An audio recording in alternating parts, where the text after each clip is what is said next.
मैंने सोचा पता चल जाएगा कितने लोग ज्वाइन कर रहे हैं कि नहीं, इतना हो। जरा सा और आवाज तेज करिए।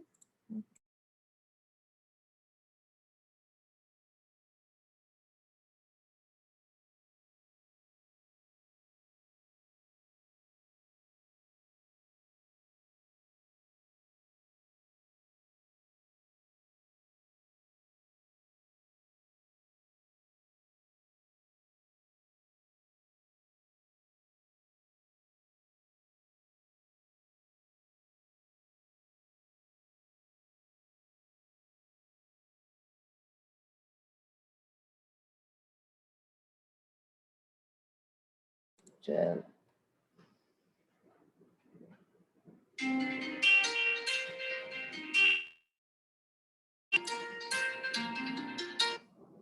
यस नीलेश।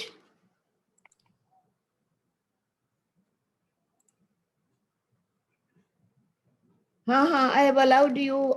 नीलेश कहाँ है? Nilesh, I don't see your name. Did you register Nilesh? अच्छा आ गया, देखिए अब है कनेक्टिंग टू ऑडियो। या ओके। हाँ, I have not received it. So will you be putting or we put it? No, tell him to put it. But email me later. You put it so that I mean you can control from that side. Okay. Okay.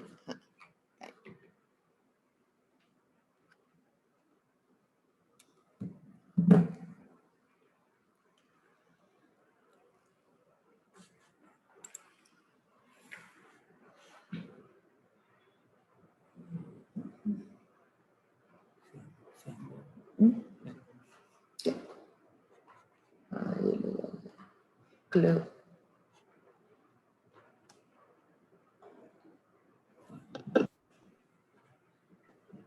Maybe you want to come here?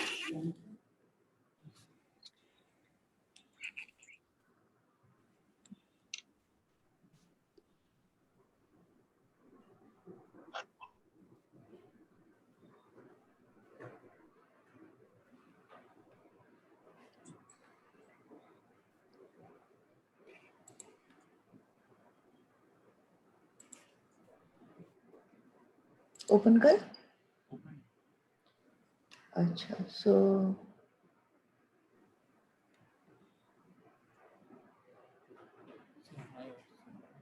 can I can start?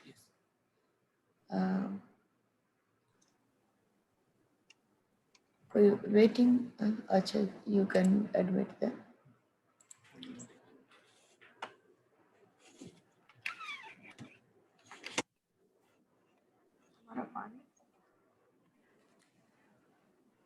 आपका?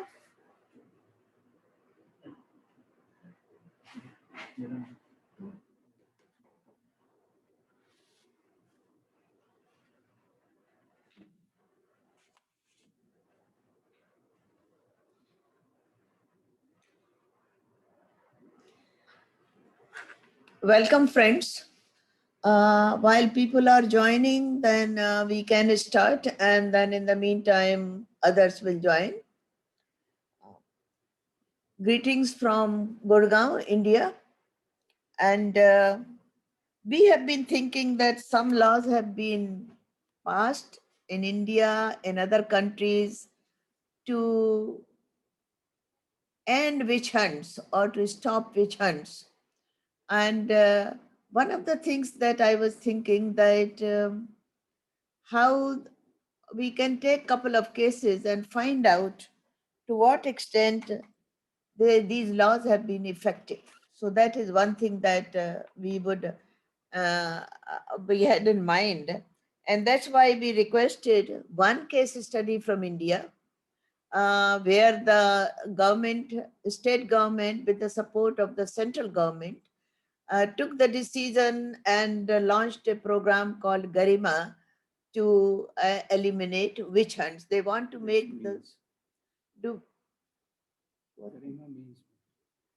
So Garima means, Neelesh would explain Garima means exactly what, but Garima means to my mind that it is the dignity of the women to be restored, or human rights to be restored in this kind of sense. So this is the major objective of today's presentation.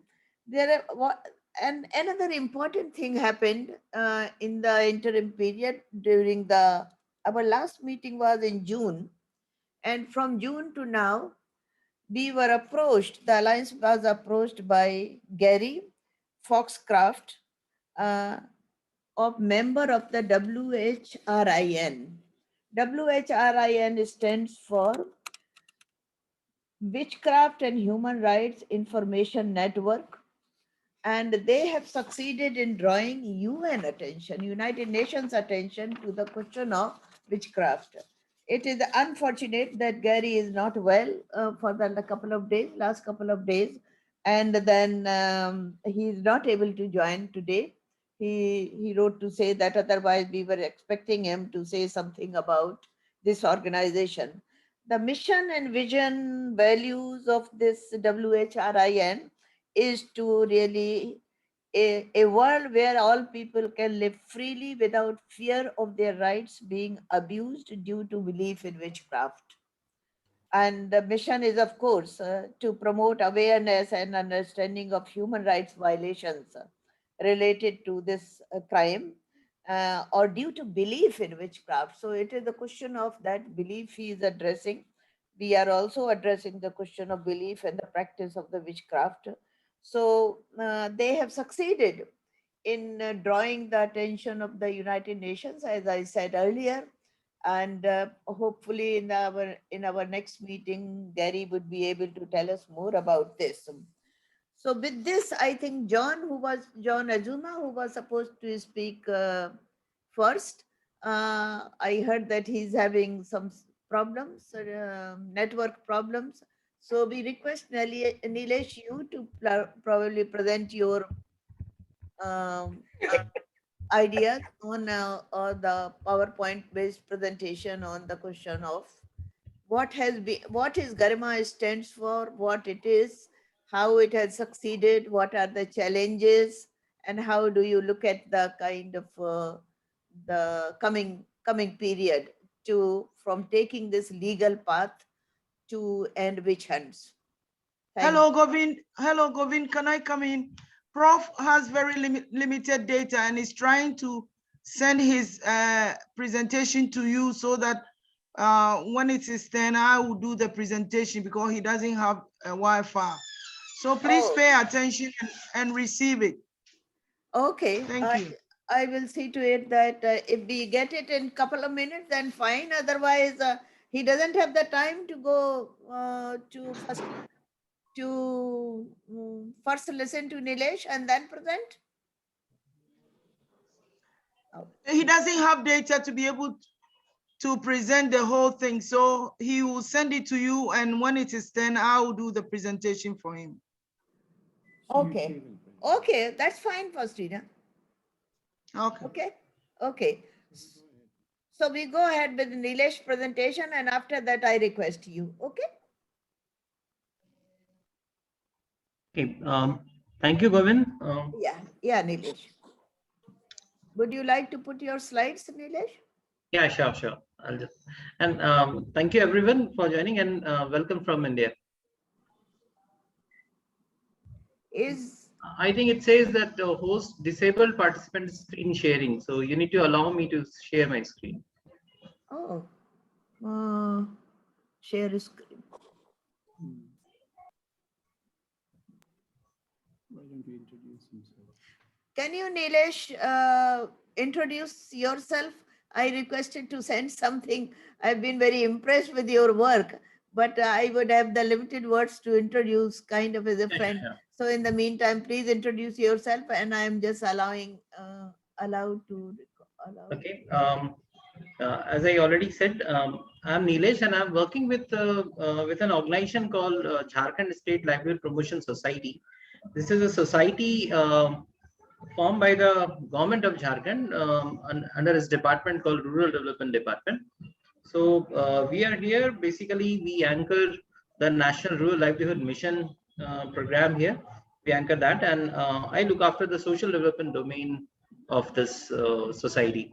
And I have done my post-graduation in rural development from Xavier Institute of Social Services here, and in the year 2000. So I have more than 20 years of experience in the development sector, and since then I've been working in several parts of India on several thematic areas. This was the introduction about me. Govind. Okay, thank you, Neelesh. Before we have some new members, or can we request Miranda to say something about herself, and after that, the Chloe, if I'm pronouncing it correctly, Chloe, you have to tell me how to pronounce your name. That would be, please, very, very welcome to join the meeting, and we will take later the introduce yourself in 3-4 minutes. Thanks very much, Govind. Thank you for the invitation to join you all tonight and to meet you. I know some of you, but certainly not everybody. So I'm an associate professor at the Australian National University, and I've been working on the issue of what we call sorcery accusation related violence in Papua New Guinea since 2013. And we've been engaged in a whole range of different approaches to try to address the problem of sorcery accusations that impact women, children, men, the elderly, those who have good education, as well as those who are more marginalized. So it's a problem in Papua New Guinea that affects a lot of people, and we've been trying to collect data about the numbers of people who are impacted, and also the types of initiatives that are being taken to address the problem, whether that is through the law or through civil society or through religious organizations such as the Catholics have been very active as well. So I've also been working with the group with Gary and Rin, as well as under the sort of the leadership of the UN Special Expert on People Living with Albinism, IK, who was the one who really shepherded through the recent UN resolution that Govind mentioned. And I've put a link to that resolution in the chat if anybody's interested. It was passed in July and it was passed unanimously. So there didn't need to be a vote on it. And at the moment there is discussions going on to try to get as many countries as possible to be signatories to it. So that's probably something that we can discuss at a later date. But if everyone can encourage their country to sign up to that, then I think that really will help the cause.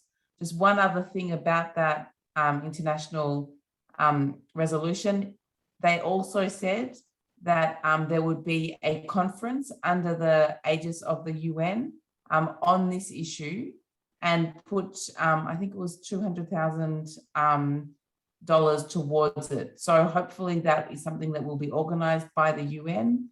And if I hear any information about that, then I'll certainly let this group know how that's going to be proceeding.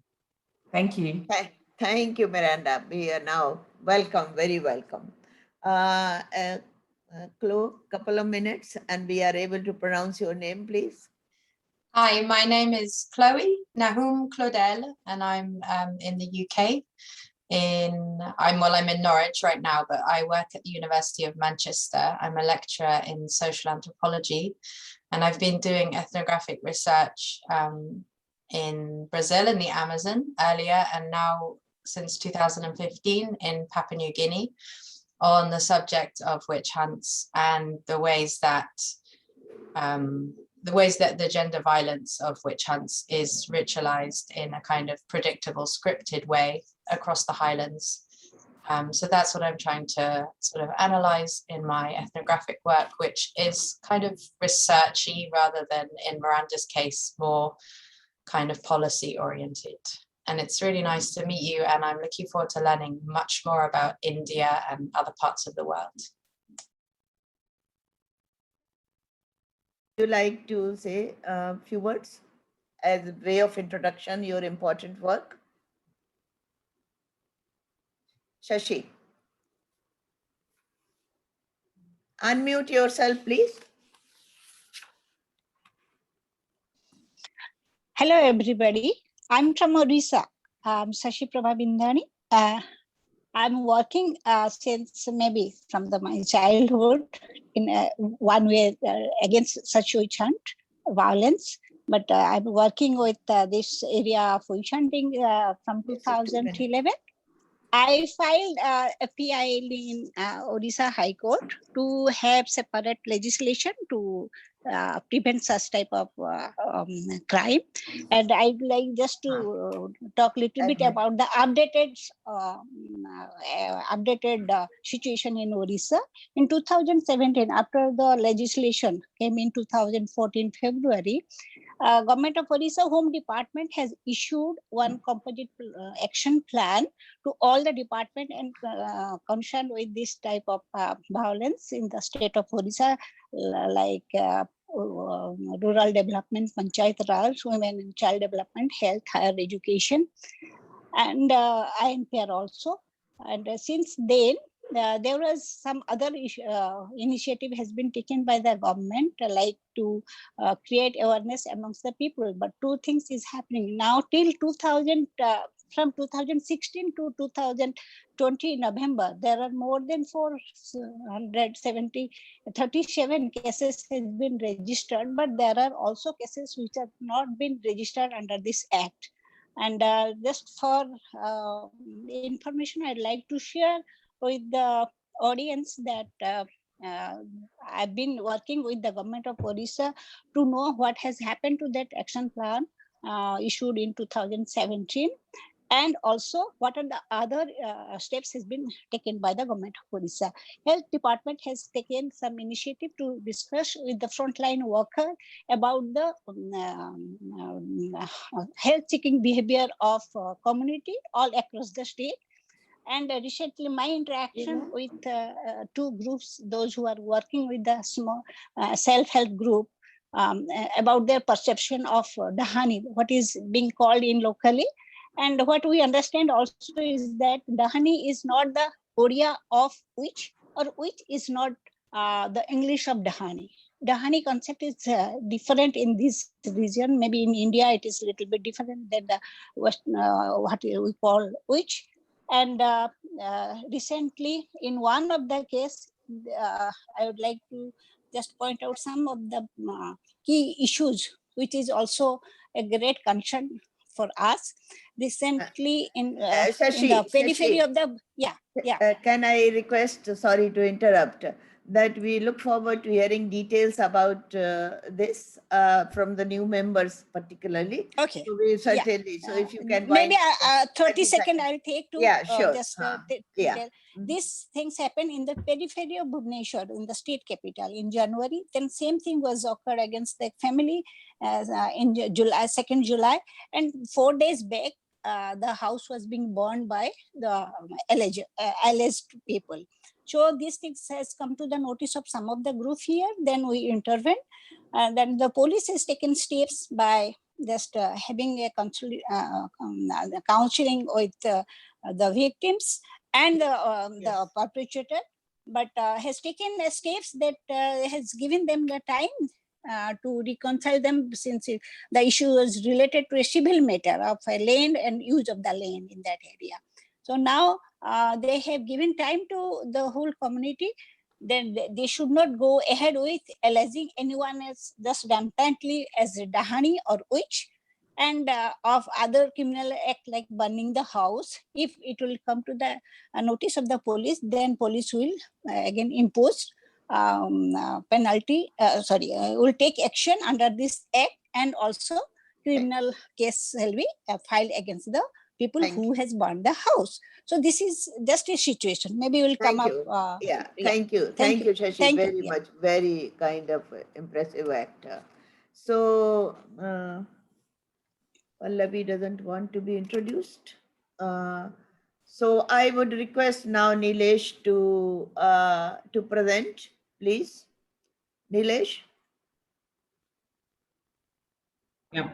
Thank you, Govind. I'm just presenting. Can you share your screen now? It is okay. Yeah. Yeah, it's okay now. Mhm.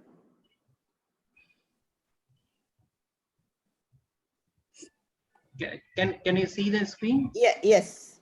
Is- We can see the screen, and we Okay. can probably now we can put off our photographs except the one who is speaking, and audio also, so that those who are having problems they can listen better. Mm. So I welcome again all of you to this presentation. This is about this project called Garima. This is a project to make Jharkhand free from witch hunting and branding practices. And Garima means, as Govind already introduced, that Garima means to honor the respect, to give back the respect and to bring back the honor to the women of the society. So and we are the implementing agency of this project. We have written this proposal, and this is the only project on the witch hunting thing, which in India, being funded by the government of India and India. So that's the first of it. So I think very soon, Assam will also have one of its kind. So just to give you an information about how is the situation there in Jharkhand. So when the things start, as per the National Crime Record Bureau of India, and total murders in the name of witch hunting in India is like more than 2022. That's all the recorded truth. That's the recorded data. So these are the things which has been reported. So as per the reported figure, more than 2,000 murder has happened in the name of witch hunting, and out of that, almost 1/4 of it has happened in Jharkhand alone. And but as per the civil society, is like more than 2,000 murders has happened in Jharkhand alone. So there's a huge difference between the data here also. And these are some of the important districts in which these things, the murders in the name of witch hunting has happened. And but if you see like the branding thing, so it's almost like every village in Jharkhand, like we have got more than 32,000 villages here in our state. So almost in every village of Jharkhand we'll have at least 3 women anytime who will be who have been already branded as witches, and who are living their life in isolation. So it's not about just how the murder has happened and about the women, but there's so many women who are like waiting to get murdered now because they have already been branded as witches. So this Garima project was launched in this background. So this is a like 3-year project. We started from April 2020, but because of the lockdown, because of the COVID-19 thing, we couldn't start it. So it took September for us to start. So it's a year-old project now, and this will be ended by March 2023 unless we get some extension. The project area is like we will be focusing on in around 2,000 villages of 342 gram panchayats of 25 blocks of 7 districts.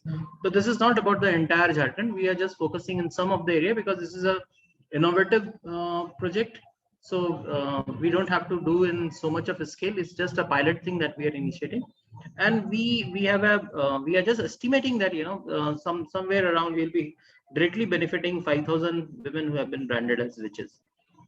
So this is a 15 crore project being given in the ratio of 60 to 40% of Government of India and Government of Jharkhand.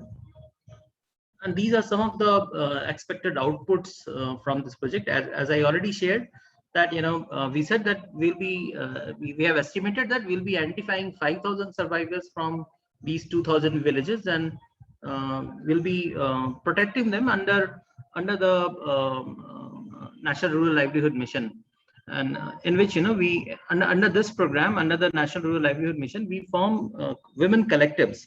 So we form self-help groups of the women, And here in Jharkhand, we have almost covered 80% of the women households here in this in our women collectives.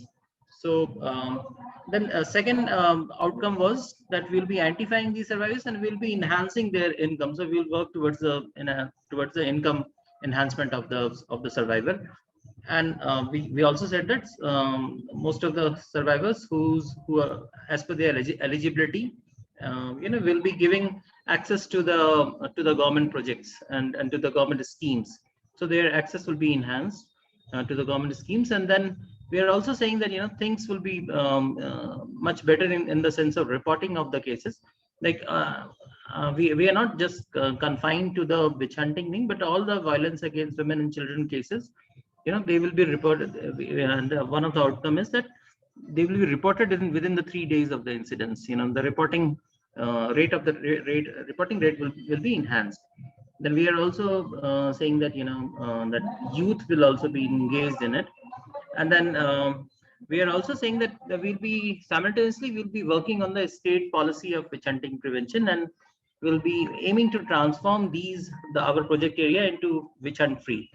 So while we are saying that this project area will be made as witch hunt free, the government is always government will try to work in to replicate the same thing in the other areas also, so that other areas can also be declared as witch hunt free. These are some of the things which as an activity which we took, like we have moved from the theater to the theater of oppressed thing. So theater of oppressed is one of the strategy in which we go and we dialogue with the people. So it's just not that it's not like showing play from as an outsider, but it's a theater of oppressed is something which initiates a dialogue between the community and the theater group over there. And we have done the rallies also as part of showing solidarity towards this issue, solidarity of women towards this issue. We have worked on the slogan writing and workshop with the children, because working with the children is very important, since they are going to be the next leader of the society. So it's good. So our aim is to work with the children now, so that their perspective can be changed. And so we have worked on the wall writing, and we have done some public hearing in the sense that when we bring the cases, we discuss it in public without taking the names and all, so that we can make the government accountable to it. And there are so many people who are sitting as a jury. So the different government departments, and plus the police and the judiciary and several other stakeholders are there as a part of the jury. And then the women and plus the leaders of the villages, they are as the spectators. So every cases are presented there, and then the verdicts are given by the jury, and plus some commitment is made by the jury that the entitlement or some decisions will be taken within a time frame. So these are some of the activity which is like then oath taking activities are also being done by the women collectives and the Gram Sabha over here. But these are some of the activities, but what we really need to think is that will these activities eliminate the witch hunting thing? Because if we see, there are two kinds of factor behind the witch hunting. One is a very external factor, and other is like internal factor. External factor, and I'm not saying that the Venn diagram which is which I have put in behind is, I'm not saying that external factors are bigger than the internal factor, or internal factor are bigger than the or this is only the overlap, but just a symbolic of it. I mean, either of the factor can be I cannot compare it right now, but like the witch doctors which is there in the society line, and the property conspiracy which is prevailing currently in the things that which branding is done because of grabbing the property of the women, or the availability of education and health services. This is also being given as some of the excuse that because the education is not there, because the health services are not there, because of the legal systems are not available to these women. So these are some of the external factors for the witch branding, and these are some of the internal factors are like the internal belief system of the tribe or of the community which is there. Their access to the decision making of the access of women, to the decision making within the family and within the community, their voice within their family and within the society, their economic independence within the family, their personal access to the legal and education health service. While school is there, but I don't know how much it is access, how much education is accessible to the women folk of the society. Their awareness regarding their own rights and their own entitlements, gender sensitization general in the society. So these are some of the internal factors and the external factors. And while we are working on both of it, there are certain things in which we are working in priority. There are other things which we will be working eventually. So depending upon all those things, this project has been designed for, like, we are working for the prevention, we are working for the protection and justice part of it, we are working for the rehabilitation, capacity building strategy, and monitoring strategy. So so basically in the prevention thing, we are saying that all our the women collectives who are there, they will be like they'll be sensitized, and they'll be trained on this project thing. And we will do a vulnerability mapping of the people, so that we can work directly on the government schemes. We have said that we also form a protection team in every villages, so that this team is like, they will be doing the regular awareness generation regarding the legal issues of it. And they'll be because already in the village over there are already two kinds of societies, two kinds of belief are there. One who believes and one who support the person who are being branded as witch, and one who supports the perpetrator. So we are thinking that this protection team will consist of more of the supporters, so that they can regularly work with the perpetrators and can bring them in and as supporter to the protection team. And at the time of public lynching, or at the time of any kind of atrocities, this protection team can come forward and help the women.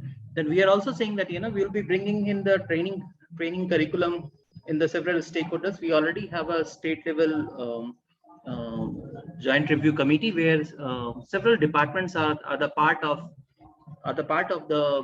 this Garima project, so that like education department is a part of it, like Panchayat Raj department is a part of it, and health department is a part of it. So all these departments, we are saying that during their internal training curriculum, they can also introduce about the witch hunting thing, so that this becomes a part of their training curriculum. Recently, a decision has been taken in the state where education department has been asked to introduce one of the topics in the school curriculum, so that children, when during the class 6, 7, or 8 in the school curriculum, this one of the chapter is there on regarding the witch hunting, to make them aware about these issues at the early stage. So we are also saying we will giving them a forum, which is called gender forum, at the village level. So we already have like more than I think 3,000 gender forum in every village. So where we have got gender point person. We are calling it Badlao Didi. So gender point persons are there in every self-help groups here. We have already shared about the theater of oppressed, and we already said that we'll be engaging youth and children here. And for the protection and the justice part, we are saying that we'll have multiple approaches. Like what we do currently is that we send our theater team to that village. That theater team shows the theater and plus stays in that village for 2 to 3 days, so that during their stay, they show theater, they do workshop with the children, they do rallies, they do wall painting and all. But and while doing all those things, they actually create an environment in which we can discuss about the witch hunting issues there in that village, and they try to understand the kind of issue which is prevailing there. And this also gives an opportunity for the victim to approach the theater team and share her or his story about their own atrocity and about their own, things, whatever cases has happened. And then they will record, these theater group, they will record the cases, and they will also record the entitlement access of these victims. Then, after recording all those things, after creating all this document, then we go for the public hearing at the block level. So but we are saying that we will be doing the multiple approaches. So not only the theater, but we have also given the option of state call center. So we already have a call center now where anyone can call, and women can approach here. And then we have also said that these women will be sensitized so much, so that in the Badlav Manch, in the gender forum or in the gender desk, we'll be establishing a gender desk also at the village level, so that they can approach anytime and report about the cases. We have said that we will be establishing some special cells in the police station, with the help of Tata Institute of Social Services. Tata Institute of Social Services have already, they already are running, more than 400 special cells in different parts of the country.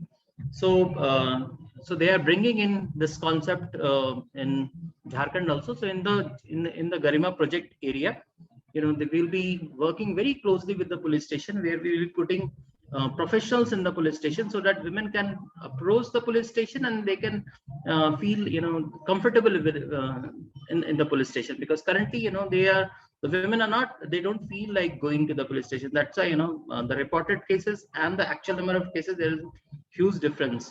So we want to close this gap through this special cell thing. Then we are also initiating community managed one-stop center here. We supposed to have one-stop center in Jharkhand. I think the WCD department already has some of the one-stop center, but they are not enough. It needs to be there in every district. But here we are saying that community will initiate the one-stop center in every block. At least we are starting with the Garima project block. So we are I think in this month only we'll be launching one of them, the first of the community managed one-stop center. So then I already talked about public hearing. Then I already said about the help desk thing also. And here we are creating a cadre of women who are being trained on the psychological and the legal counseling. They are being given already 4 to 5 rounds of training on the legal issues, and on the psychological issues are being given to them, so that the basic psychological counseling and the legal counseling are being done at the village level only.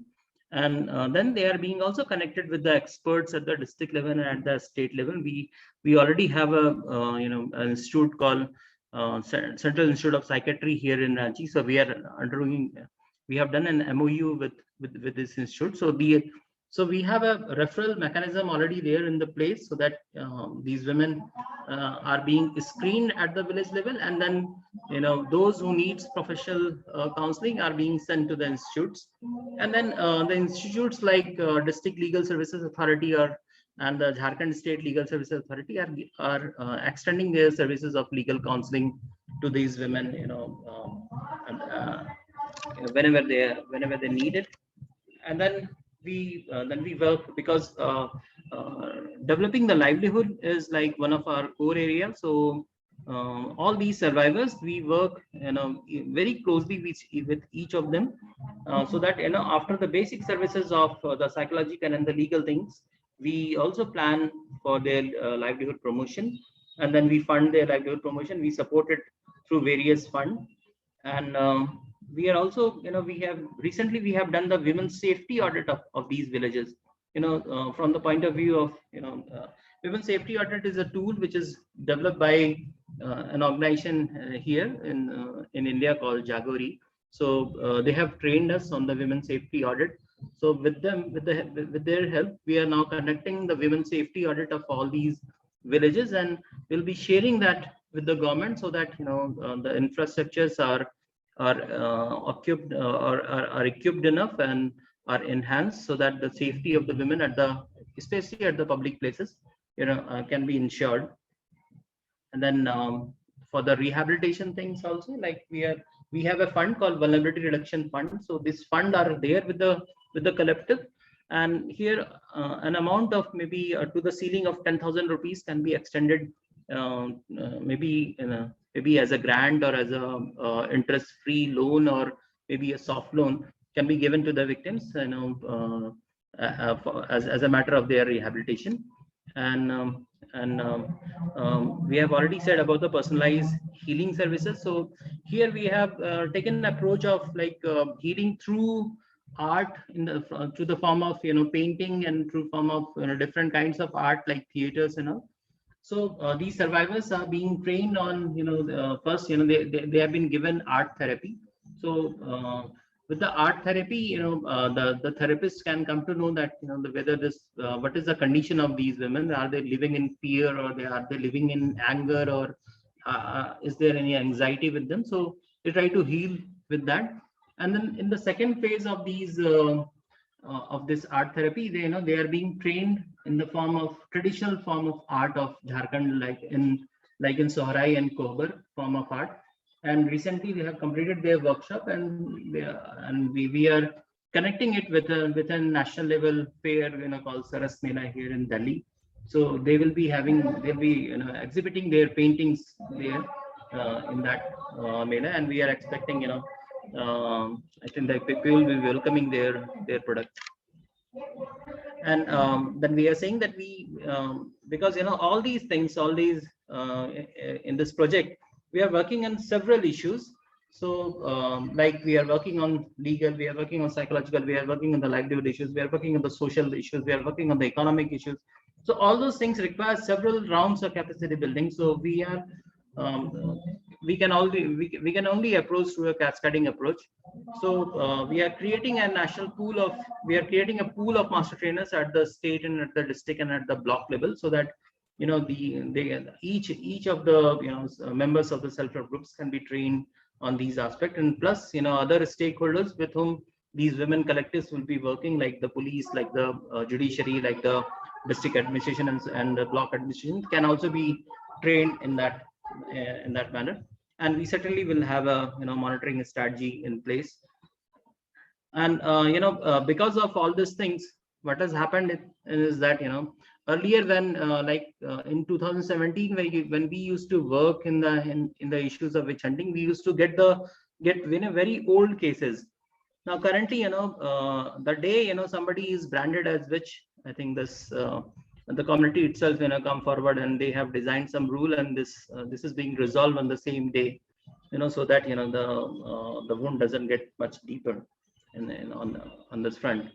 And this is one of the case where the survivor is being felicitated by the entire community. So this was first time in Jharkhand where a survivor is being felicitated by their own village. And plus there are 20 neighboring village was also there. So women from the 20 villages came, and they felicited the survivor over there, just after 7 days of the incident.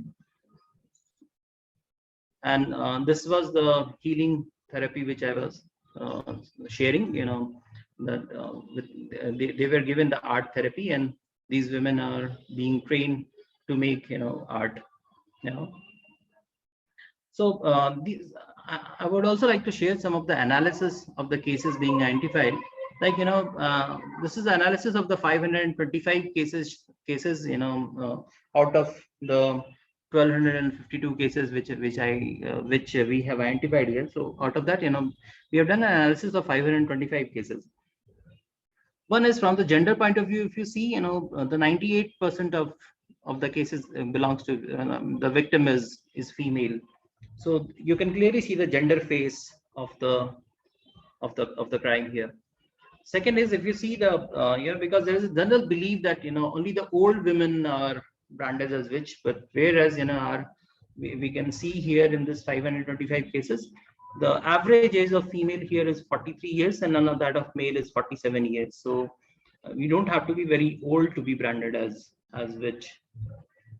I mean, if you see the marital status, almost 88.4% of these 525 cases are of the married women and not of the widowed. And So this clearly, I mean, normally there is a myth that only widow women are being branded as witch, or at least most of the widow women are being branded as witch. But here we can see that the married women are being branded as witch. Then education status, if you see, female literacy in rural Jharkhand is already at the 50%, and here also, if literacy as if we go by the definition of literacy, if we can count from class 6 onwards, it is like 52%. So I don't think the status of the victim here, and plus the status of the women in rural area of Jharkhand, I don't see any difference in the literacy rate or in the education status. So I don't see this point that education status makes a point, but I can say that I don't have the education status of the perpetrator here, so that point might still be valid from branding point of view. From the intersection analysis, I can see the women being branded from all the sections of the society, and that's how it. I mean, if you see the rural areas from where these data has come, this is like pure scheduled area. So ST population, the scheduled tribe population got to be higher. So it is high here in 79%, but doesn't make much difference. This is same as per the OBC is like 14% here. Scheduled caste is 7% here. That's how they are also here in the scheduled area in the North Chota Nagpur, in the South Chota Nagpur plateau of Jharkhand. And if you see the economic status, of these 525 women, I can see the less than 72,000. 72,000 is the is the poverty line here. If you are earning less than 72,000, or if you are earning 72,000 or less than this in a year, then you will be you can be identified as a poor person in India.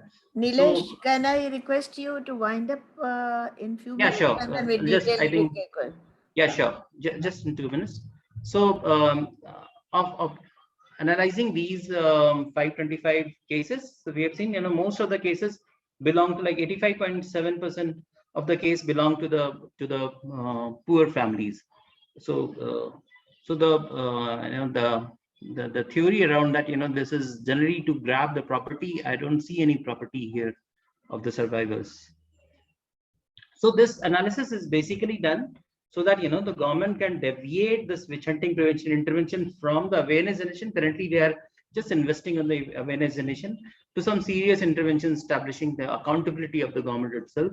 Second is to bring some deeper research in this area so that people can rather than just believing in the prevailing myth that this is for grabbing the property, or this belongs only for the this prevails only in the scheduled tribe area, or this belongs in only or only the widow women are being targeted, only the old age women are being targeted.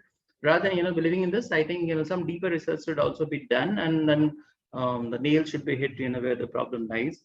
And I think we should invest, rather than investing on the belief system and all. I think we should invest in the women empowerment and strengthening the judicial system. Currently, judicial system needs something here. It needs to be strengthened in this part of the country. Thank you. Please hold on to your questions. Professor John Azumah has been requesting about he wanted to make a brief presentation because of some power outage. He doesn't have enough data. So Professor John Azumah, I think we request you immediately to take the floor, and later we will have question and answer. Is that okay, Nilesh? Please, can you stay on? Yeah, absolutely okay. Thank you. Thank you. I need to share my screen, so if you can make it possible for me to share my screen, that would be great. Okay. Share the screen. Yeah. It is allowed. Can you share your screen? Thank you. Yeah, we can see that. Awesome. Okay,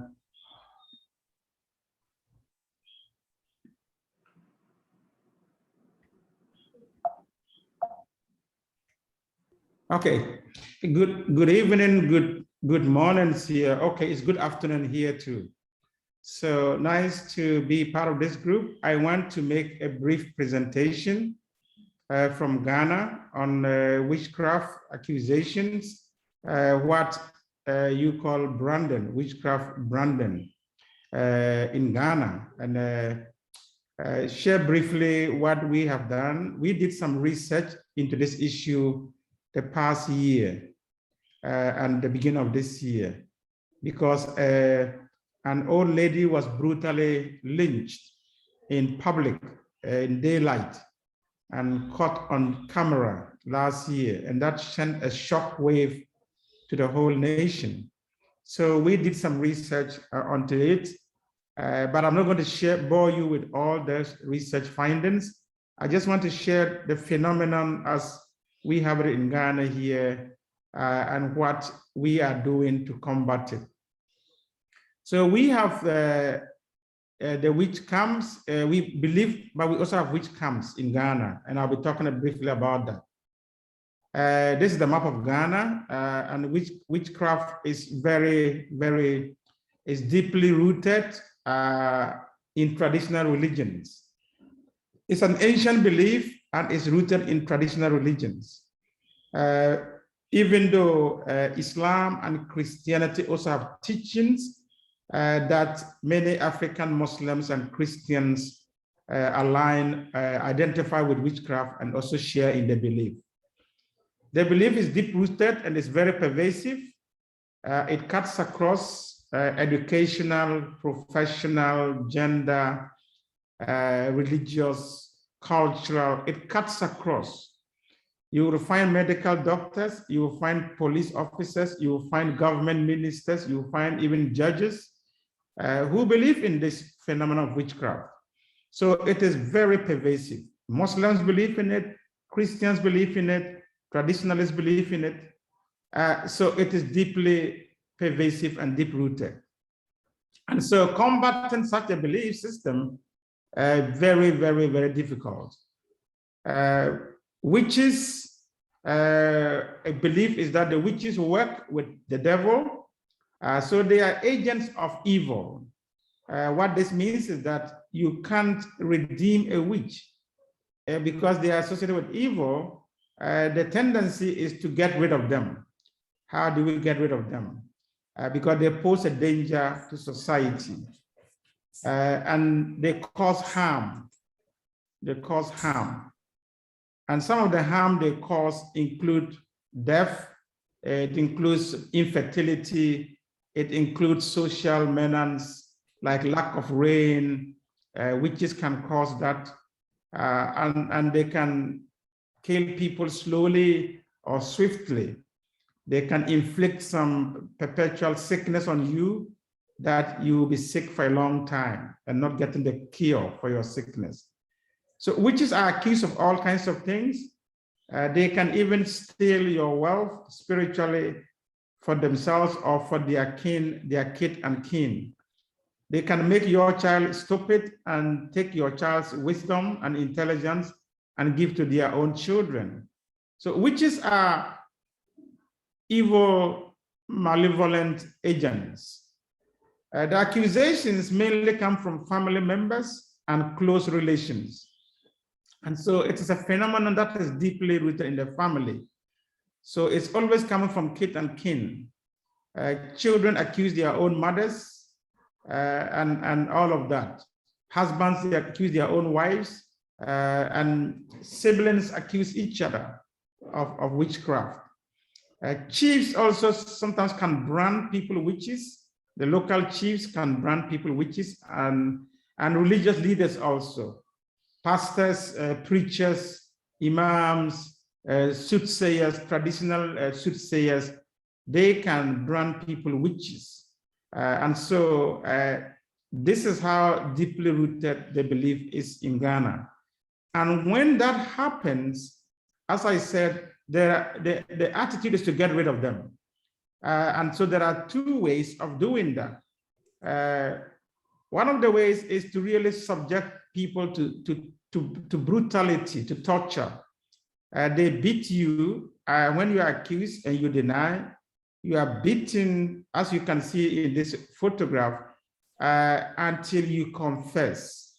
In many, many cases, the women who are the majority of the victims, they insist on their innocence, and they are beaten till they admit and confess that they are actually witches. And so some of them, as you know, is because of mental issues. Some of them is old age. Some of them is just some kind of disorder that they have. But some of them too, there's nothing wrong with them. They are perfectly fine, and they've been accused, and they are forced to admit that they are witches, just to save their lives. So this is what is happening in Ghana here. Some of the people also and this is just happened, just attempted lynching last year. This woman was accused, and as I said, getting rid of the witch is the only solution for the society. So some youth in the village attempted to lynch her with machetes, and they after branding her, they almost killed her, and she was saved by some members of the community. This is the case that actually sent shock waves across Ghana. This is a 90-year-old lady who was branded a witch by a traditional priest. This lady in the white headgear is supposedly the traditional priest, and she branded this old lady as a witch. She got her aid, and they publicly beat this woman to death, with people all around watching and filming and chanting, and nobody intervened.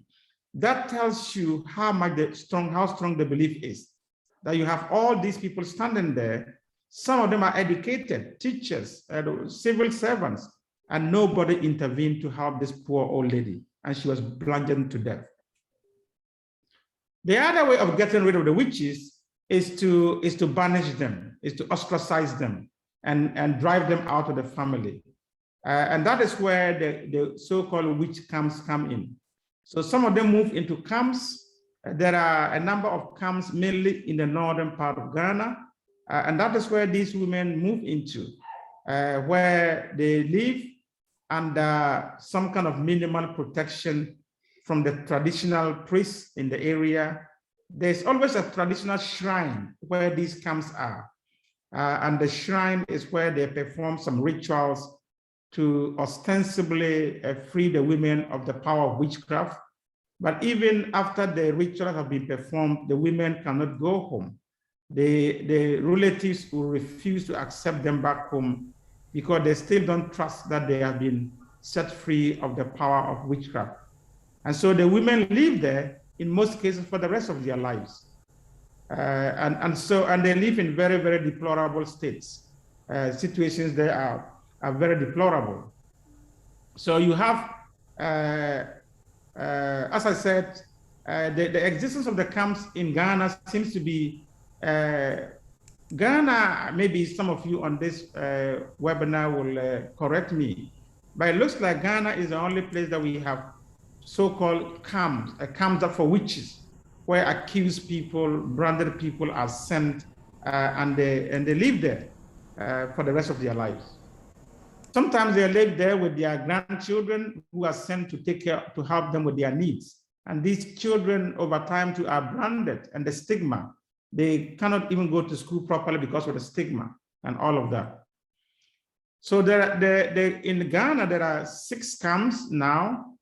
2 camps were closed or supposedly closed in 2014 and 2019. But what actually happened was that these camps were closed down by the government at the time. And then some of the people dispersed and went to other camps. Some of the victims moved to other camps because it was not safe for them to go back home. Some of them were able to integrate in society, but some moved to other camps.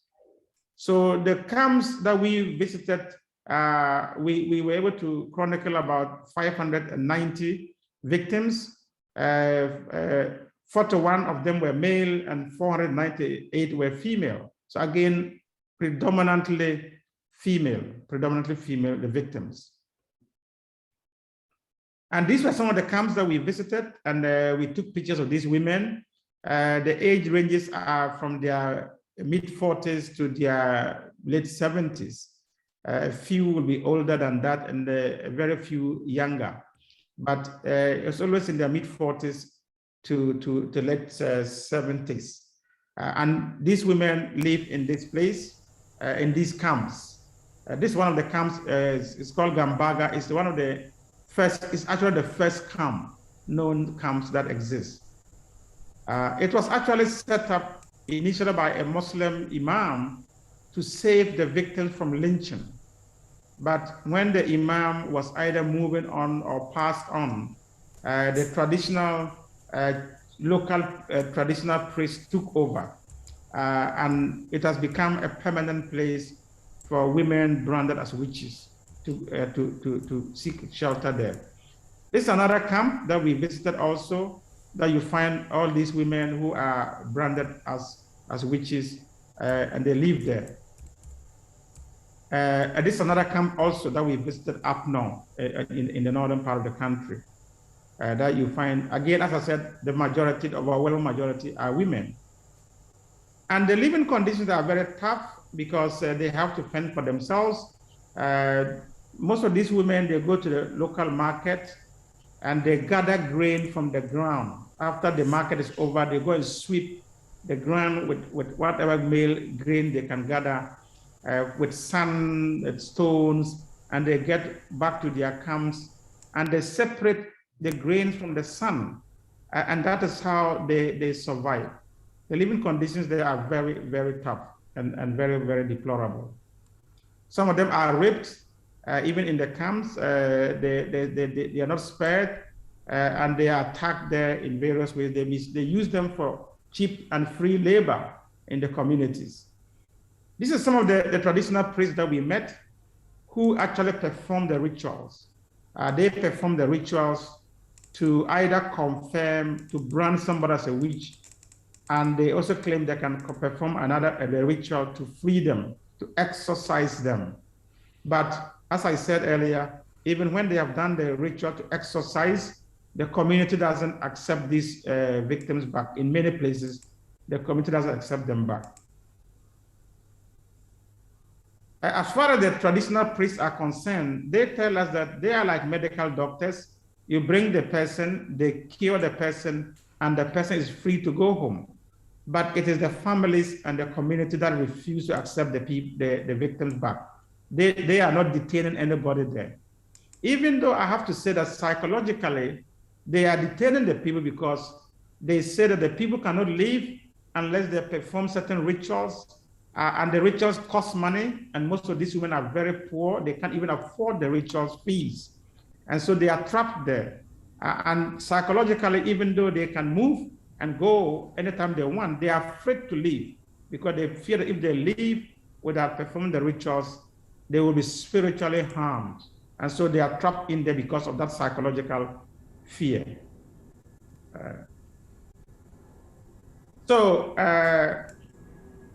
It is common for people, talking about the camps, it is common to hear people say that the camps are safe havens and should not be closed.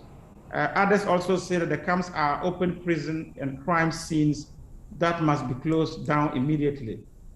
In our view, both positions are wrong. Those who say the camps should not be closed down are completely wrong, because these are actually very horrible places. The camps need to be closed down, but they should not be closed down at a go immediately. There should be a plan in place to close these camps down. When we talk to the women there and we ask them, how many of you want your children to come here in the future? They all raise their hands that may God forbid, they don't want any of their children to come here. So if they don't want their children to come there, how do we end the practice? We only end it by closing the camps. And we cannot just close the camps unless we prepare the environment to be safe for the women, communities where they can return. And these are, in our survey, in our research, there are two dominant tribes, two ethnic groups in the north where the victims come from. Majority come from those two ethnic groups. Over 95% come from those two ethnic groups in the camps. So if those two ethnic groups can be targeted for education and serious intervention programs, these women will feel safe enough to be able to go home, and over time, the camps can be closed down. But the camps need to be closed down in order to stop. The accusation will not stop today, it will not stop tomorrow. It is a long, deep-seated belief. But in many parts of Ghana, the beliefs are there, but the camps are not there. So the camps need to go, and the beliefs with time, with education, the beliefs may recede. But we can't say that leave the camps open because they are safe havens. They are not safe havens. I can say that because I've visited all the camps, and I can tell you that they are not safe havens.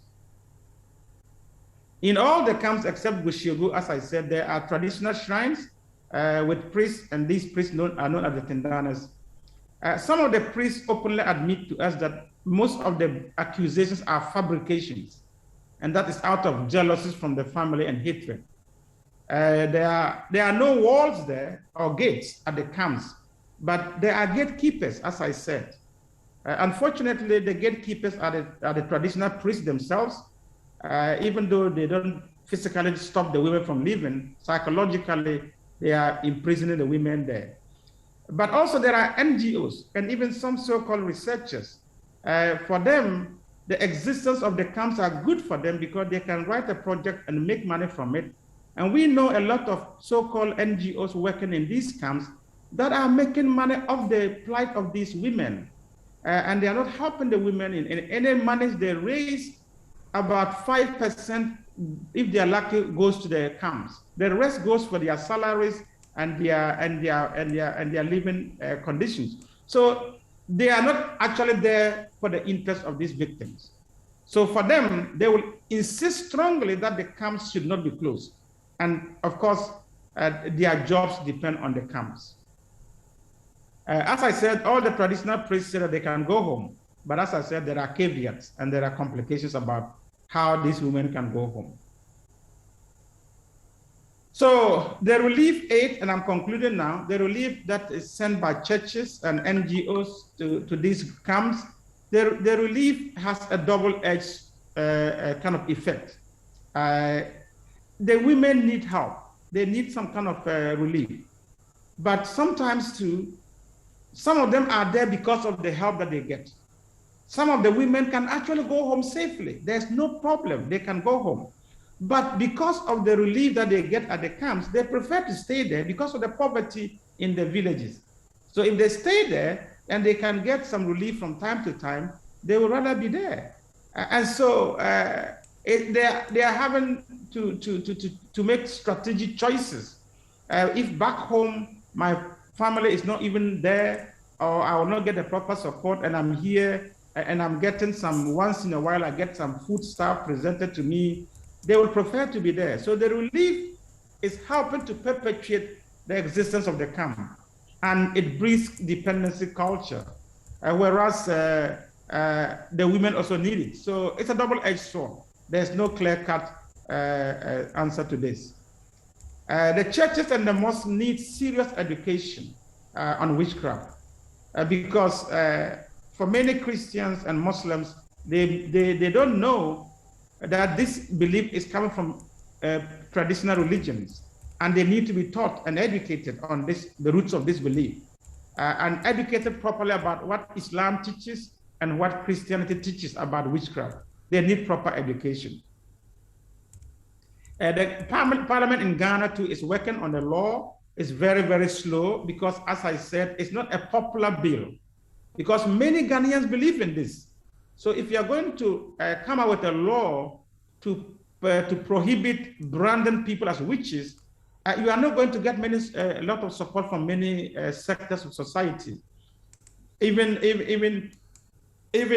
though, as I said, everybody who is well informed know that this is a criminal thing. It is not allowed.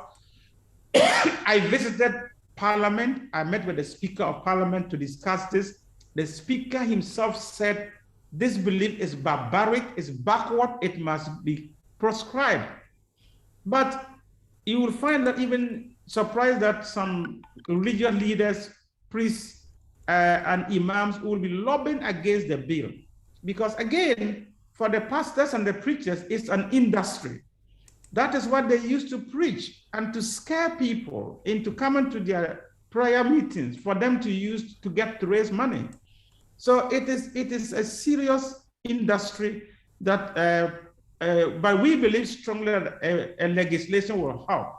Legislation will help. It will not stop it, because there's a legislation against murder, and murder still happens. There's legislation against stealing, and stealing still happens. So legislation will not end it, but it will definitely help. And we need to work, we are working towards that. And finally, we are working towards reintegration, as I said earlier, and all the relief and educational and legislative efforts should be geared towards reintegrating the victims into their communities. This is what we are working towards, that we will give relief to those who can go back safely. And so we are working with some of the women. We help those who can go back safely, provide them with shelter, provide them with some small capital to start something small on their own, and then they can go back to their communities. It's up to them. They make the choices with their families, and then we support them. But we don't favor giving aid in the camps because of the reasons that we have given, unless it is a desperate area, where recently we provided some water, a borehole for the camp, one of the camps, because they need water while they are there. So those essential needs we are happy to provide. But to be providing food and clothing on regular basis, it just perpetuates the existence of the camps. And we are rather investing towards those who can go back home safely and leave the camps. So this is where I will end the presentation. And then hopefully if my data stays on, I can take some questions. If not, Auntie Faustina is here. She can take some of the questions. Thank you. Thank you, John. A great presentation, a very moving one. I mean, we have heard about these camps, but we didn't know that what a kind of torture and how they lived, and you have presented in a very graphic and analytical way. So we can have some time for question answers to both Neelesh and also to John Azumah. And but I was thinking that maybe we can give primacy in terms of questions to John, because he's facing this problem about the net problem, connectivity. So when he's there and the system is running, can we raise some questions? And also to Neelesh, but Neelesh, you can answer later, because I don't think you have any problems with regard to the this thing. And how much time we have? We have about 30 minutes for the question answer sessions. So that would be the 20 minutes. Okay. So questions, please. There are some hands are up, so. Okay. Yes. Leo has Yes. a hand up. Yeah. Leo, I also wanted to request you that say a kind of line or two in terms of speaking, introduce yourself, because I didn't see you in the beginning and I didn't request you to introduce yourself. So I apologize for that. Okay. Yes, Dr. Leo. All right. Excuse me. Thank you so much for this fantastic seminar or event, and thank you all the presenters for the inspiring talks. Yes, my name is Leo Igwe. I'm a postdoctoral research fellow at the Department for the Study of Religions, University of Cape Town. And I did my field work in Ghana, in northern Ghana, and I visited all the camps that Dr. Azumah talked about. But in Nigeria, I'm also doing what I call the some activist work. Actually, I'm more of an activist than an academic. Let me just admit. So I have what I call the advocacy for alleged witches, and what we do, direct intervention. So we have a multiple of cases. I think there will be opportunity for us to discuss that maybe some other time. But let me just first of all go straight to John. Then from John I get to Neelesh. But one question both speakers will have to answer is this: why is there overwhelming focus on victims and the accused, and little limited focus on the victimizers and accusers? Why do we have all these statistics, the age of those who are being victimized and all that, and we don't have the age, we don't have the data and information about the victim? I think that this is one of the things undermining our efforts to eradicate this. We cannot be focusing on the victims a lot, because the problem is not with the victims.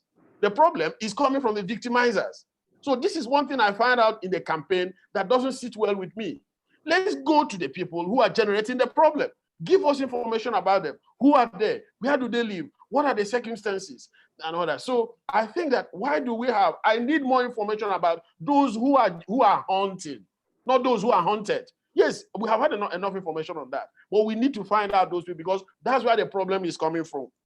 Yeah. So, and quickly to John, I'm not very comfortable with some of your observations. When you talked about the closing down the camps and all that. The camps did not just come. Yes, something led to the camp. The camp is like here, the river, you have an erosion coming from a particular place and it's pouring somewhere. You say, okay, yeah, let's close it. But where is the river coming from? It's better we address the problem from the source.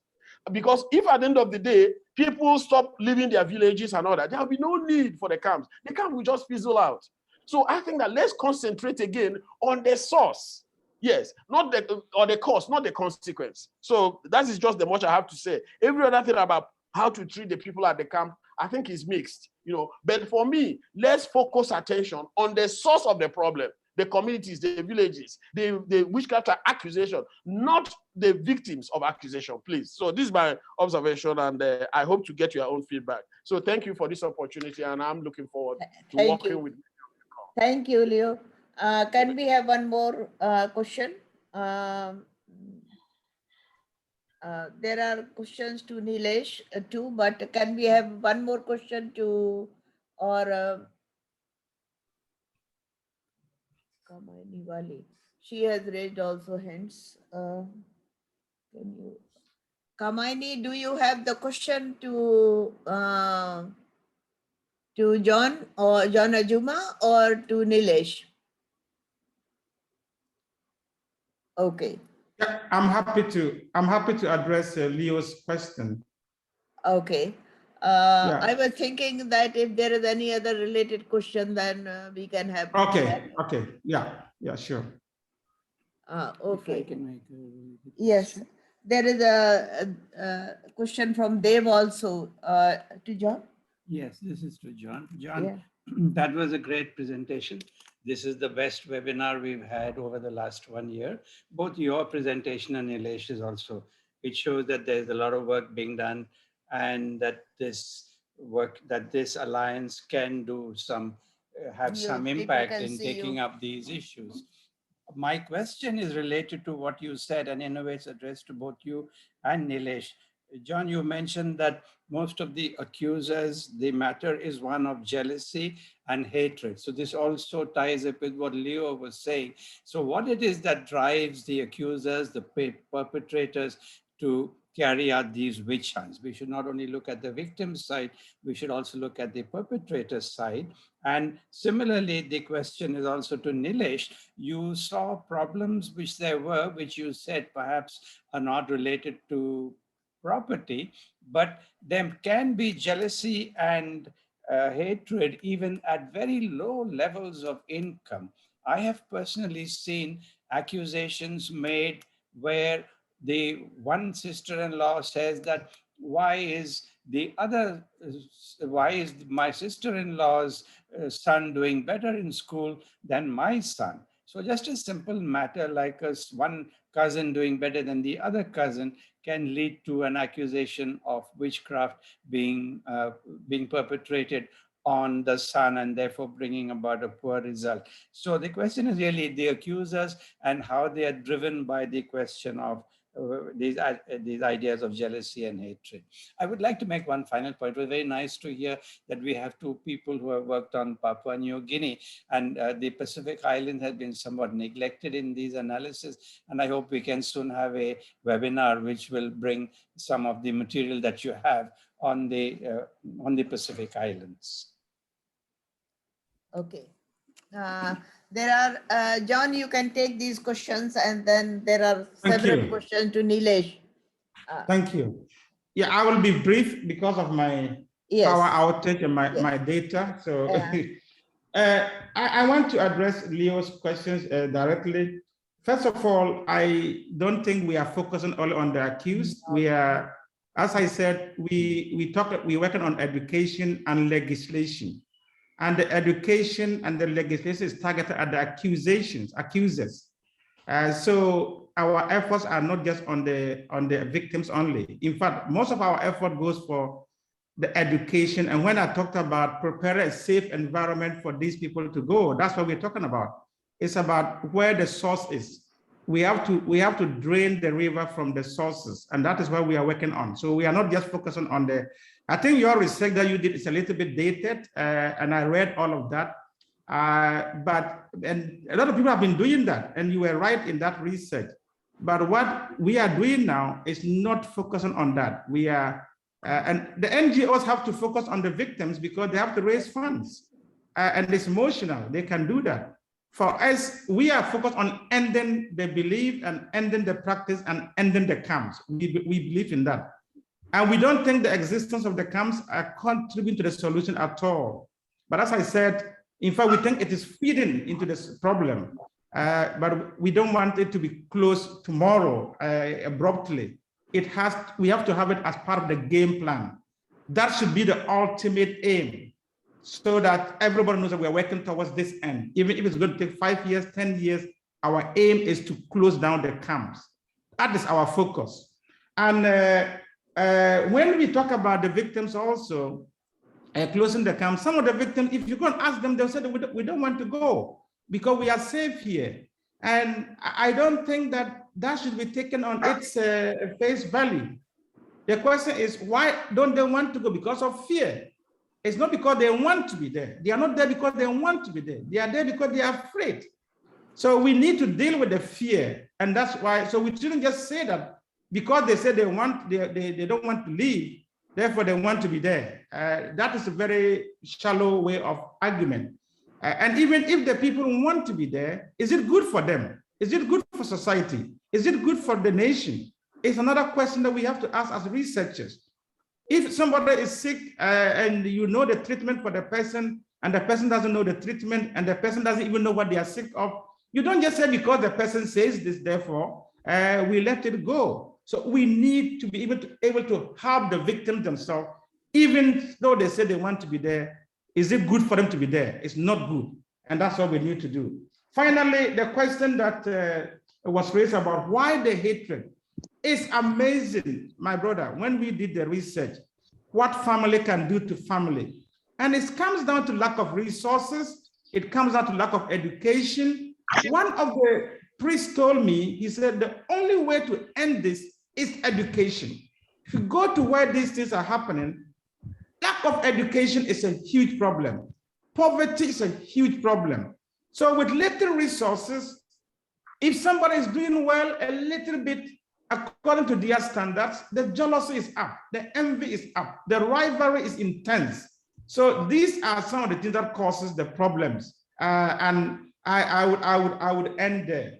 But I'm happy to have some conversation with some of you via email, because we are all looking for solutions for this problem. Leo, we will. Govind, I would like to add a little to the question that Joe asked. You asked about what is being done to the accusers.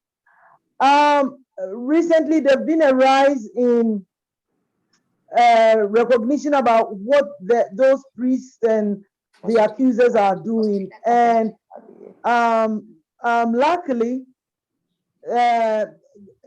those who formerly they just get away with beating the people and killing them and all that, but now the law is being applied and these people have been sent to court, and it's taken quite some time, but at least people are being sent to court now. And because of also social media, these atrocities come out clearly and the whole country condemns it, and awareness is created. The ministry even went up there to check on the so-called witches and the witches camps, and efforts are being made by government, albeit slowly, to try and resolve the issue. So the victims are being worked on now. I know that Professor Azumah made them cause the arrest of a young so-called witch doctor who had been witchcraft, and I think the guy is in prison or is in the hands of the law now. So efforts are being done now. Thank you. Okay, thank you, Faustina. There are other questions to John, but I think let's take some questions to Neelesh. Neelesh, there have been some questions to you. And Kamaini, do you have a question to Neelesh? Otherwise, I'm giving the question which are already in chat. There is Sarika has to John, so later we will come. That is Pallavi has one question to Neelesh. Pallavi, I can see you in chat. Can you ask your question?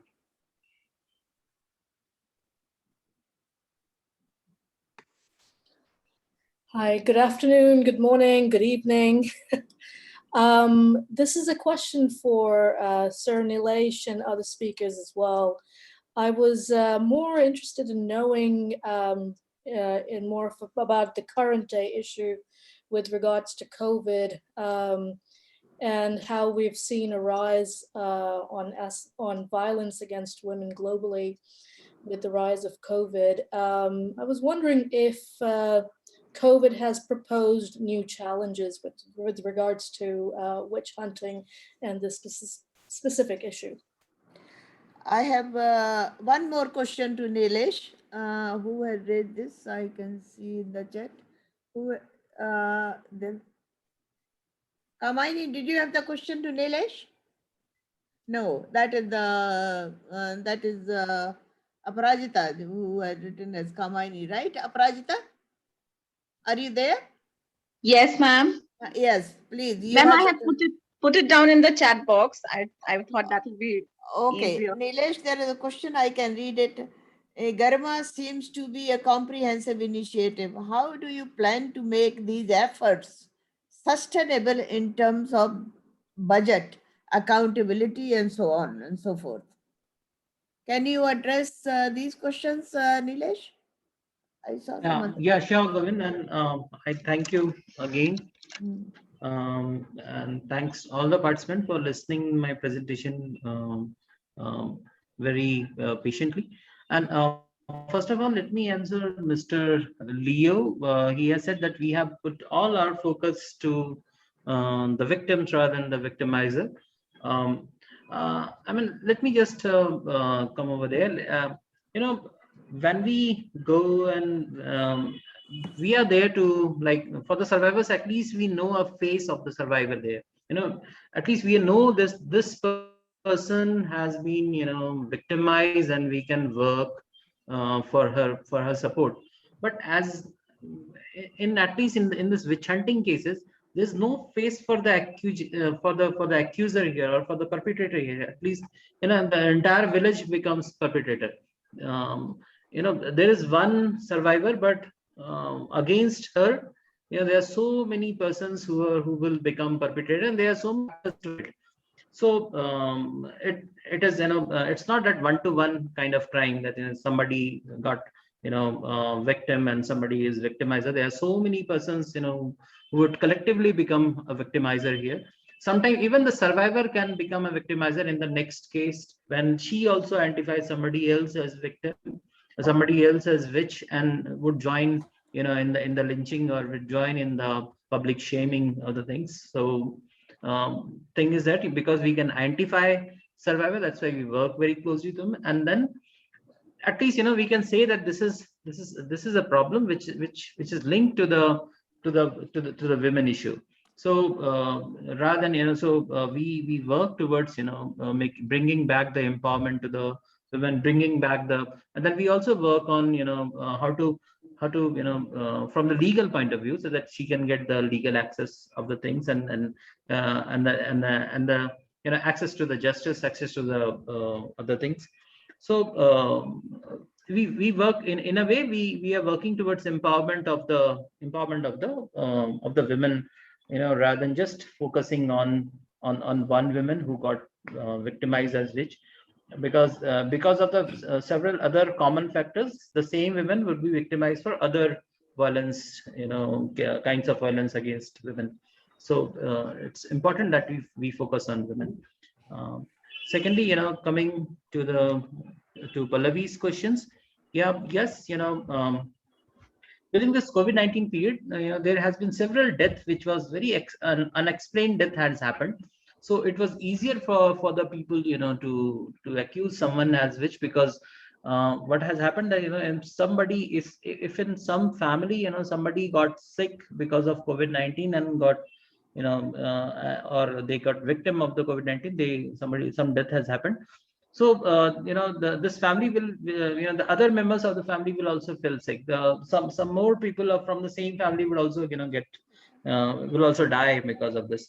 So that's why it was very easier for the other people because these deaths were normally unexplained before. So it was easier for the people to identify someone as which someone who has survived this COVID-19 thing, and who has not been affected because of it, but other people around her are affected, then they can just point them as witch.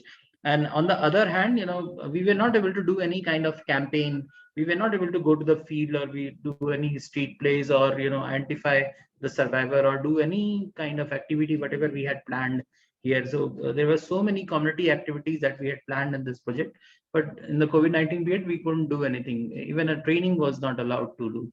So while the cases was prevailing, while the things were shooting up, all sorts of violence were shooting up, we were not able to address it.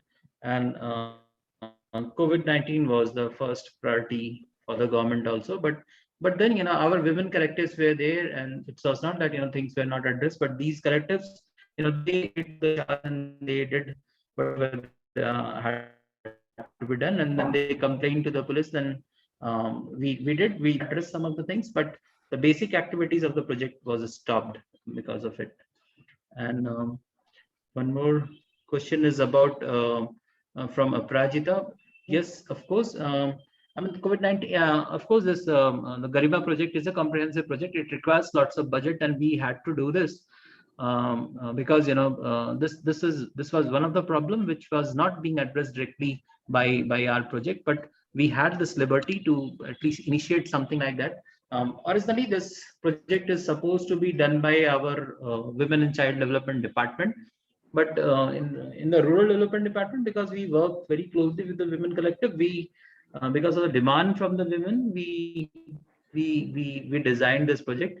But for the sustainability point of view, we have now started collecting some of the fees from the members on the monthly basis. These women collect some fees from the members, like 10 rupees or 20 rupees in a month, or 100 rupees in a year, kind of thing. And this money gets accumulated in a fund called Gender Fund. Through this fund, they can sponsor all kinds of legal services, psychological services, or the protection kind of services to the women, or the rehabilitation kind of services to the women. And in this period also, we are also initiating some economic activity at the district level, so that this economic activity can give a portion of from their profit to the gender fund. So slowly we are developing this gender fund. So during this project period, we will be funding from the project, but I think by the time the project period ends, we will also, the Women Collective will already have a handsome amount of fund to, to continue this, and later on, this can be handed over to them. And because things are emerging now, so lots of, norms are being emerged, lots of ideas are being emerged now. So I think Women Collective will always have some more idea to continue these things. Questions Then I have to you. yeah. One is from Sarika, and another Yeah. is from Chloe. And can you address these, please? Sarika, can you state your question, and also Chloe and Yeah, sure. Arundhati Sure. too. Arundhati, Okay. yes, please. 3 questions, and I want more voices, so that's why I'm not reading your questions. You raise your questions in brief. Okay. Okay, Neelesh, it was a great presentation. What I heard you do was talk about two big myths, which are one in the name of property and land, and the second in the name of, I think it should be quoted as single women, but because it's a larger category than just being widows. But you went on to quote widows quite a bit. So you said these two were not the reasons that you came across as reasons for witch branding. So what were the reasons for witch branding in your area? If you could please enlighten us around that. And Yeah, Chloe, yeah. Chloe, I think let's hear the other questions also. Neelesh, Chloe. Hello. Okay. My question was about where the initiative for the Garima project come from. One of the things that we've learned from Papua New Guinea and many other examples is that top-down interventions often backfire because the government is seen as being a defender of the witches. And therefore as being on the side of evil. And because you had this diagram with the castes, which of course as an outsider, I don't really know what that means, but this gave me a sense that this was a problem in another caste and that the people intervening in the problem did not belong. So I have a question about the kind of, that dynamic in India. And Neelesh, can I add one more question, and then you have that kind of thing? This is from Arundhati Narayan. Yes, thank you. Thank you so much, Neelesh, for your presentation. So I had 3 questions. So the first one was around, how I just wanted to understand how the project also in some ways attempts to rehabilitate these survivors of witchcraft itself back into their families, especially in instances where the families themselves are the accusers. The second question is around is there any quantitative analysis around occupations that those who are accused of witchcraft itself belong to, because we have instances where the dais or the midwives were often targets of witchcraft because they were performing very specific occupations. So are there like instances of that coming into play? And with respect to communities accusing, you have community members accusing themselves, but are there also instances where there are 2 different kinds of communities and one accusing the other, and certain power dynamics in that accusation itself that you witnessed in your study? Thank you, Arundhati. So Neelesh, over to you.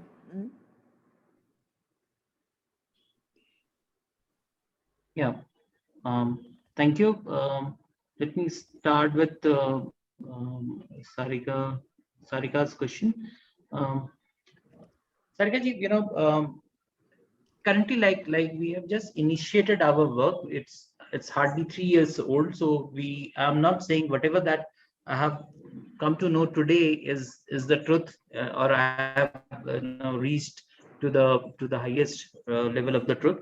But thing is that whatever we are coming and whatever we are getting confirmed by the community is that one is that being women is enough to be branded as witch. So I think we are making this as the philosophy to empower all the women rather than empowering only a few of the women maybe. And then saying that second thing is that the access to the justice and access to the police or to the judiciary system is one of the reason why these crimes are being, why these criminals are like just moving free and they can get away with any crime against these women. And that's why, it's not only witch hunting, but the entire crime against women is like rising in Jharkhand. So for us, the larger picture was to look at the women and plus look at the crime against women. So and I think because the law is weak here, the access to the justice is very weak here. That's why, I mean, all the crimes like you can say domestic violence thing, or maybe the human trafficking and things, they are such in such a high number in Jharkhand. So for us it was a very the concern was make women and look at women as champion for to fight, and that's how our data is also saying the same thing, that it's not only the widow but most of them were married women who were done. And plus apart from this, there are several other factors are also there, like here the marriage is very volatile. I mean, it's easier for a male person to move out from a marriage than a woman here, and it's easier for them to practice polygamy, and all those things are there. So currently on the women issues, and I think we are trying to look at the picture from their point of view. So that's why we are focusing on women rather than just on the widow women. Second thing, I need to come to the ma'am who asked the questions about the caste thing. Arundhati. Yeah. Yeah. The caste issue is like here. I mean, you are right. When the things come from the top, yeah. When the things comes from the top, it is it's like designed to be failed kind of thing. Here, what we I mean, of course, this proposal has been developed by us. Our fund is being given by the government, but this project is so flexible. I mean, we have got all the action plans are being is to first objective is to identify the women, but how the things will be, how the women are being identified, or how the victims are getting identified. All these action plans are being made sitting with the women there. So these proposals are developed after 2 years of field testing of these things. So the women collectives and the leaders in the women collectives, we have sat with them, and we have taken their view and we have taken their feedback, because we implemented this for 2 years, and after implementing it for 2 years, then only we developed this proposal, and then we submitted this proposal. So while we are working on this issue from 2017, this proposal came in the year 2019. And regarding this casting, of course, because I said, because our research doesn't point it out that it belongs to some particular caste, but all women of all sections and castes are being hunted as which could, so possibly with all kinds of castes of the society, and they are running the show here. And regarding the Arundhati's questions, one is that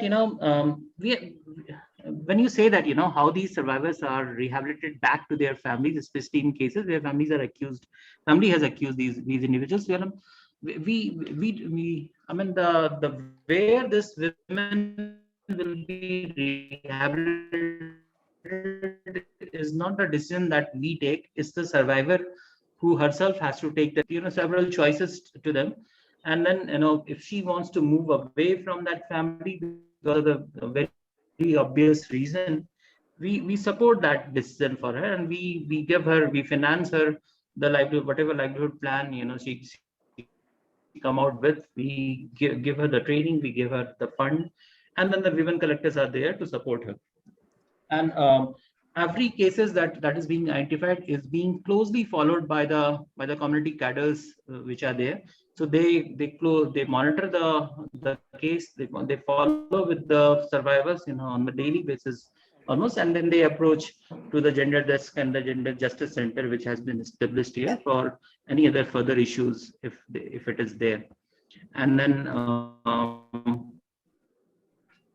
regarding the second question, are the individuals who are accused, I mean, when we have analyzed their occupations, we have seen that, most of them belong to the agriculture thing, and plus the labor, they work as a labor here. I think I had also presented in my presentation, I shared that. I've said that, almost 69.1%, almost 70% of the survivors, they were practicing agriculture plus labor. Only agriculture was only 14%, only labor was 11%, but most of this was agriculture plus labor. So, and this is the normal trend in Jharkhand. So I don't see any occupation as any reason for it, because that's what the trend of Jharkhand also. So that's the thing. I think, and I think Thank you. Yeah, I think I've answered these questions. Yes, I think so. Yeah, that's right. So, John, are you still there? Yes, I'm here. I'm hanging in there. So there was a question to John. One of the question is, John, I also wanted to raise in terms of education of the communities. What is needed for this? This is the community, these are the families that have thrown them out. You also said that they are scared of going back to their children. They said that, no, we don't want to go back. So how do you reintegrate or integrate them in the communities which they are so scared of, unless you fundamentally change the community? That is the contradiction I notice in the kind of that we are seeking some solutions. Yeah, thank you very much. That is why we are saying that in our approach, if there's a legislation, it will help a lot in mitigating against the reprisals and the attacks of the victims when they go back home. Secondly, if the government really put their minds to it and they talk to the local chiefs and talk to local opinion leaders and tell them that they should take responsibility for the safety of these women when they go back, and the local chief says that these women are safe to go back home, the women will go, the women will be safe. So there are simple ways of addressing that. It is the local opinion leaders and the chiefs. And if the government comes out with a strong position paper and say, look, this is not allowed again in the 21st century, we are tasking the chiefs and the local opinion leaders to send these women back home and guarantee their safety. If anything happened to any of these women, you will be held responsible. I am telling you, it will work. I come from the area and we talk to the young people, and even the youth leaders say they are prepared to campaign and secure the safety of these women if the government comes out and makes that pronouncement. So there are ways of doing it. People, yes, they act because of lack of information, lack of knowledge and emotions. And sometimes you need the legislation to deter them. And then you back it up with education. And that's how we are working on.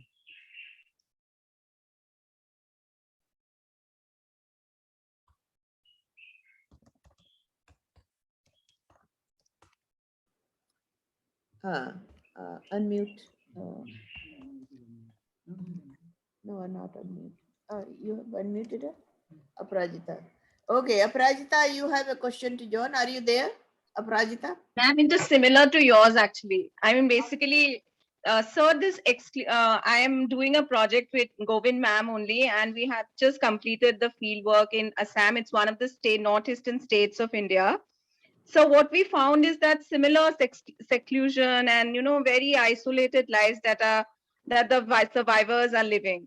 But I mean, you have already answered in terms of the solutions that we need to, we can, in terms of how do we bring them back, or how do we break these islands which they have made for themselves, you know, and then make them come back to the normal lives. Because they, most of the survivors said that they were living very active social lives, and suddenly this branding happens and they're completely secluded. From and then they are completely secluded and excluded and completely isolated lives that they continue to live after the brand. Some of them are forced out of the village for some years. So after coming back, they are completely out of the social system. So in that sense, how do we reintegrate, like ma'am said, how do we bring these women back to the normal course of life? Is something, because some of them have already decided that they don't want to get into the social life because they have been so, it has been so painful for them. So what are the spaces that what kind of spaces can be built for bringing back these women into the normal course so that they can live a normal life like others? That is a very good question. What we have done here is that some of the women, they have got adult children, and the adult children say, some of the women, they are not going back home, not because they are afraid. It's because they are bitter, they are angry. And so they don't want to go back and see their accusers. Some of the women, their accusers have come to apologize and to ask for forgiveness. And they have refused because they are full of anger, and that is all understandable. So what we have done, we have empowered those who can move to different communities to move. They don't need to go back to the community where they are. Some of them have gone to rent simple rooms in the big towns where they can live and nobody knows them. Nobody knows that they are coming from this village or that village. And they get a simple accommodation where they live, and they get some small money that they can start their life. So we relocate them to where they want to go if they don't want to go back to their communities.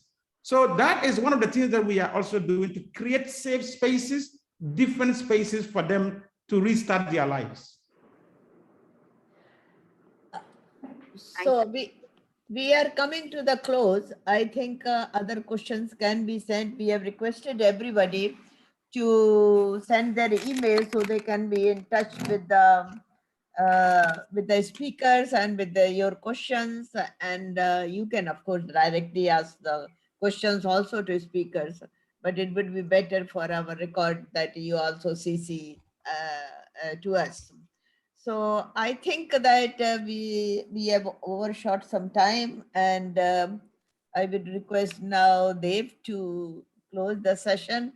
And I don't know how to thank both speakers. A tremendous, great success it has been for me personally. So thank you very much. Well, I would only like to reiterate what Govind said. This was a very good webinar, and I would like to congratulate both Neelesh Singh and John Azumah for the brilliant presentations they made, each in their own way. I mean, John showed how you can tell a big story with just mainly a few photographs, while Neelesh had a lot of data and a lot of material to also tell us a big story of what they're trying to do about these witch hunt problems in the state of Jharkhand. So these are very important initiatives or analysis. And as I said earlier, I'm also very happy that we had two persons who have worked on or who do work on with Papua New Guinea.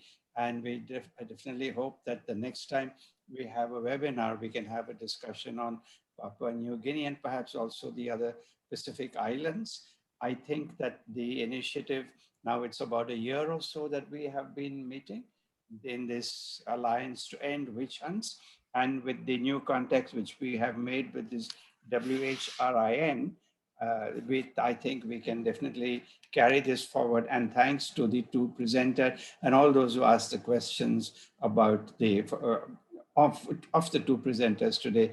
Thank you all. We will now end this webinar.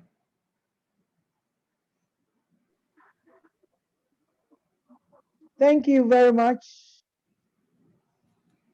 I just thank God for John. He called me to say he couldn't make it, and I was so scared. And No, And it's yes, great that he could yeah, make it. yes. We would yeah, have but missed a he lovely eventually made it, presentation. and We thank would have God for missed that. a very powerful presentation if he'd not been. Yeah, yeah, we would. Thank you. Okay.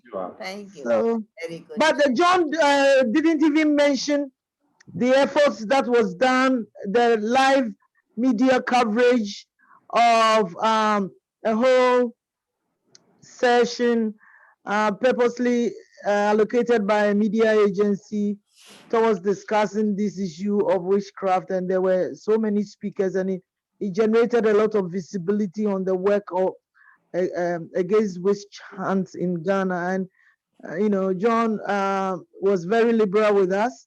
He didn't go into much detail, but a lot is being done in Ghana.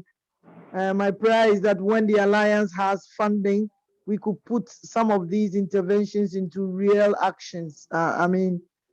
These action plans into real interventions for the benefit of our people. The people we should focus on, as Joe said, should be the accusers. They are the major problem. But you see, it's not only the accusers, it's the shared views of every Ghanaian that women are witches. So, you know, girls and young women grow up knowing that in the future, or mothers grow up knowing that in the future they're going to be witches, you know. Faustina, I have another agenda item outside the meeting. So that's why if you can sum up your this thing. I'm done actually. I'm done actually. Thank you. I thought so. I thought we were, are we finished? We are finished for the meeting, but core group, I wanted to, if you can stay for 5 minutes, then I have a proposal. Okay, and sure. just Sure, for no 5 problem. minutes. Just for 5 All right. minutes. All the Okay. group members probably that I would have they left or what? Okay, I will send them the email in terms of seeking their kind of approval. I wanted to suggest some members, new members to the alliance in order to strengthen the alliance. And bringing a new perspective. So that's what I plan to do. So maybe I will write an email to all of you. Thank you. Yeah, what we should do is that we should diversify our sources very much. I think that if we have people from Papua New Guinea joining us now, from the UK and all that, they should be members of the core group, so that when we are drawing our strategies, it looks like we've got more Indians, and people tend to think that this is an Indian thing. A lot of people just, I realized that initially we had about 55 participants, but by the time we finished, we had 35 or less. And it's all because it tends to have an Indian angle and focus so much, because I know there are more examples in India, but we should try and diversify to bring in all the various people who have joined from the various countries, so that we also get webinars from those examples from those countries. Thank you. I am not making Faustina India heavy. Okay, I am suggesting some other names that have come, including the members of the WHRN, and those have been suggested the name. So that sure. Maybe 1 or 2 Indians would be there, but largely the names that are coming are non-Indians from UK, probably some from Africa. Okay, and yeah, and of course not only Ghana too. Yeah, that's right. Yes, Leo also, Yeah. of course. Yeah, that's right. So when my email comes, you feel free, other members, to comment on that. So thank you very much. I appreciate very much the time, and I thoroughly enjoyed. Okay, all right. Yeah. Thank you very much. Dave, how do you feel now? We're all well. How do you feel now? Yes. You don't have to fall ill, huh? Yes. Govind, I have a suggestion, as I shared with you that if you can plan for a year, the webinar, and if you can make a agenda for the whole year so that we can talk about witch hunting from all the regions of the world. And there are many other people across the country and across the globe are working, especially looking at how even after 2000 years, we are talking about witchcraft, sorcery, and black magic. And also, as it is already been pointed out by Mr. Leo, that what about the perpetrator? There were a lot of thousands of studies has been done. Let's also try to see the situation in a different angle so that we can be able to prevent such type of violence. Yes, Yeah, I think we've done a lot already during the year. Yes. And spoken about different angles. So and then we've planned for the year. So probably you join us when we are planning for next year, and then new ideas can come in. But Sure, so we far, have in Odisha, we have in Odisha has come up with a forum called, that is a very informal forum, not registered, but there are certain people, those who believe in this type of acquisition has to be removed, and it is called Baidushi. I'll share about Baidushi later on.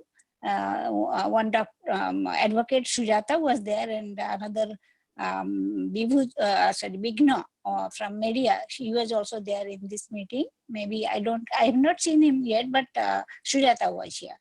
So we are doing some things. Yeah. So we will do that. I will consult and I will also send emails. So these are some of the things for 2022. We will plan. Yeah. We will have one more meeting, probably if not for presentation, that only to discuss these things, how we are going about. But I'm doing the loud thinking. Maybe if there is a kind of presentation available, then we will do the presentation, one presentation, so that we have enough time for discussion. Because 2 hours have been, then people get tired, they have other kind of things. So that be almost for 2 hours. So that is the reason that today we are not discussing, next time we will discuss. And prior to that, yeah, Govind, I have a question. What are the efforts being done for us to get funding and also to join the International Alliance Against Witch Hunts? I mean, our organization is called International Alliance, but I realized that even at the UN recently, I was in certain webinars on the during the high-level political forum where people spoke. People have alliances on aging and witchcraft and other things. That I wanted their contacts to be able to let them know that we have this alliance. But the way the webinar is, there was no way I could get their contact. So I'm thinking that what are the efforts we are doing to join the women major group, to join those alliances at the UN and other international forums? I think I will write these ideas in the email, the responses, and also after bringing in Gary also, Gary of the WHRIN, who has brought in UN system. So maybe we can think of that. And who said, somebody said maybe okay. It was Miranda, who has already left because it was very late. So next time we have to start early, 1 hour early, because for Pacific it is very late. She could not stay longer. She has said that. So probably I also want to draw your attention to the fact that November 25th to December 16th is how do you call it? Oh gosh, 16 days of activism against gender campaign, and I'm wondering whether we could have something small on witchcraft during that period. Yeah, that's right. That is the time we should really think of something. Yeah, this is the All right, thank you. campaign. This is the period when the attention is paid to the violence. Yeah, violence. Yeah. Okay. Thank you. Okay. Thank you, each one of you, and.